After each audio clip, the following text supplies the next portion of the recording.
Join me in the kitchen today as I make what we call a Cajun stew at our house. It's a wonderful combination of chicken, shrimp, and sausage with some green pepper and onions and celery, all combined in a rich tomato broth. So join me in the kitchen and see how easy this is.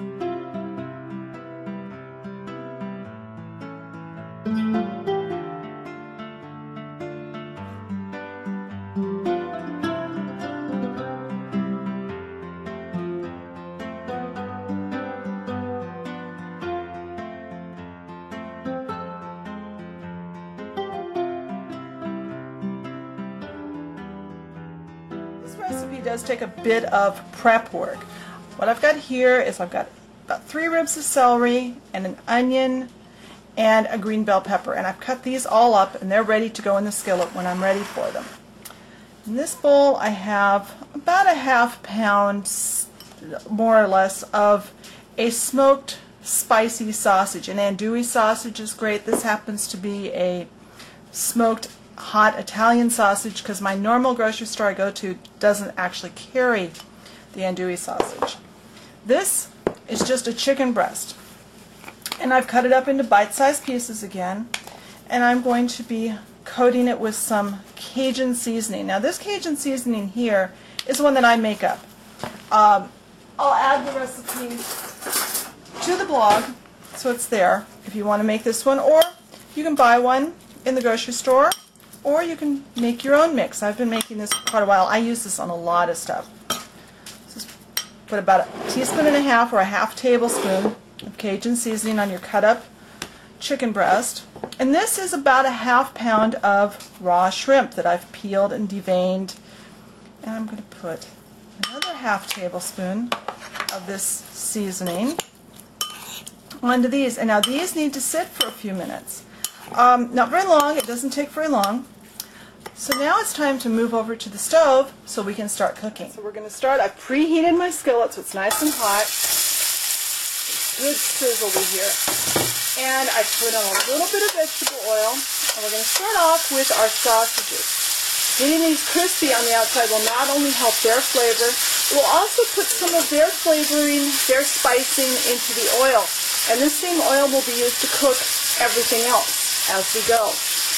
So these will need a few minutes, probably about 3 to 5 minutes. They're already pre-cooked, so we're just getting them hot and crispy. So I'll let these sit here and cook, and then I'll be back.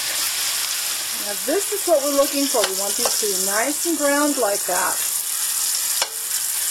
That adds a lot of flavor, and it makes them really good. We've been in here probably about 3 minutes now, so I'm going to pull these out, and I just move them into the dish I'm going to serve them in. As these get done, as the meats get done, we're going to add these. I'll put them all in here. I like to cook everything separately because that way nothing overcooks.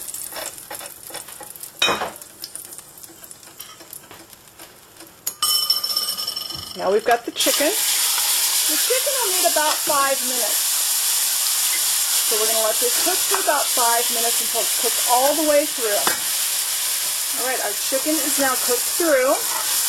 So I'm going to scoop it out of the pan. We've got all these wonderful flavors.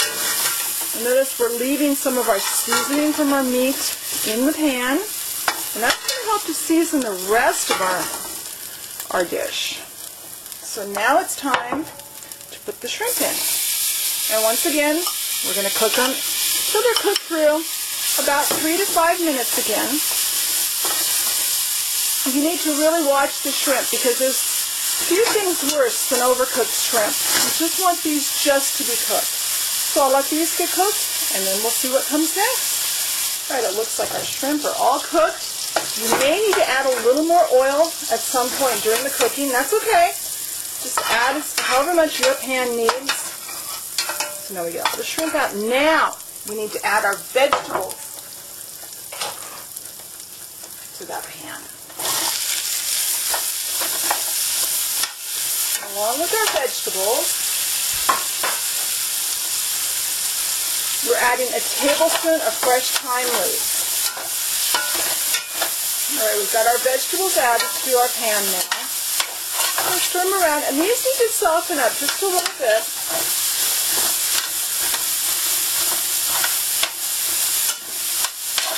And they're picking up that flavor. And to help them soften, I'm adding a can of diced tomatoes. Now, I prefer the petite diced tomatoes. I think I like the size better. And a couple more ingredients. I have just a little bit of white wine.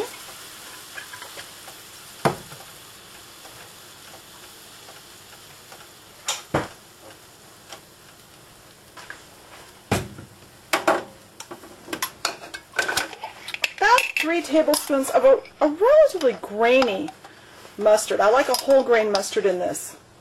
Get those little pops of mustard grains, mustard seeds.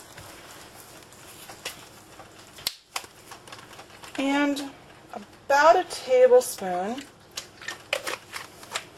of red wine vinegar. Now, we are going to let this just kind of sit here. It's on a kind of medium temperature. We're going to bring it up to a simmer. And then I'm just going to let it sit on a low temperature until these vegetables cook through and soften up. Probably about 5 or 7 minutes. Alright, so this has been on the stove for about, I don't know, 6, 7, 8 minutes. The vegetables are pretty well cooked. Now's the time. Grab a clean spoon and taste your sauce. This is when you can season everything. It's perfect. It's kind of spicy. Now we stir our meat back in. Just want to heat this meat back up and get everything mixed together. And this just takes a few seconds here, really. It doesn't take any time at all. If you want to make this ahead, cook the meats up, get the veggies to where they can simmer, let them sit, and just heat it all back up together. So now we just need to get some rice to put this over, and we're ready to serve some dinner. Let me put this in the bowl and see if the rice is cooked. The way we like to serve this at our house is to put a bed of rice down, and then just spoon some of this wonderful stewed mixture together. Be sure and get lots of the broth in there because that is so good.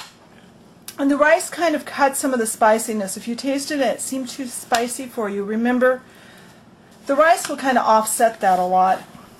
So I hope you enjoyed this dish. I hope your family enjoys it as much as mine does. And I'll talk to you later. Bye.